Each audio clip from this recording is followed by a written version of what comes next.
दुनिया में तकरीबन 195 ममालिक मौजूद हैं, लेकिन इनमें से सिर्फ चंद ममालिक के पास एक ऐसा हथियार है जो इंसान ने खुद बनाया, मगर वही हथियार इंसानियत के लिए सबसे बड़ा खतरा बन गया, एटम बम।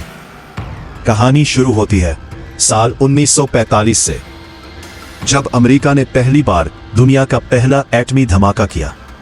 यह लम्हा सिर्फ एक तजर्बा नहीं था, बल्कि एक नई और खतरनाक दुनिया की शुरुआत थी।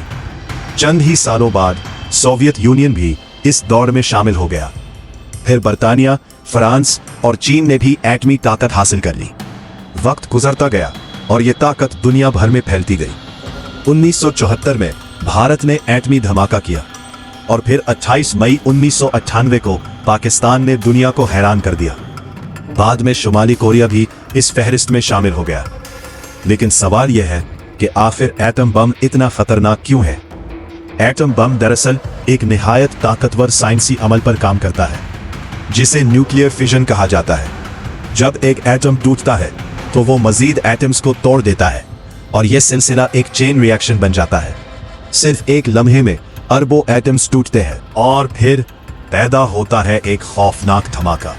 एक ऐसी रोशनी जो सूरज से भी ज्यादा तेज होती है, एक ऐसी गर्मी जो हर चीज को लम्हों में जलाकर राख कर देती है। फिर आती है शॉकवेव, जो बड़ी बड़ी इमारतों को जमीन बोझ कर देती है। इसके बाद आती है खतरनाक रेडिएशन शाय, जो इंसान के जिस्म के अंदर जाकर उसे अंदर से तबाह कर देती है। आसमान पर एक खौफनाक मशरूम क्लाउड बनता है और फिर होती है जहरीली बारिश, जो जमीन को सालों तक बंजर कर देती है। ये सिर्फ एक धमाका नहीं है, ये एक ऐसी तबाही है जो नस्लों तक असर छोड़ती है।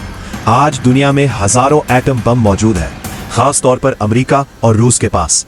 अगर खुदा खास्ता एक आलमी जंग शुरू हो जाए तो शायद इंसानियत के पास बचने का कोई मौका ना हो।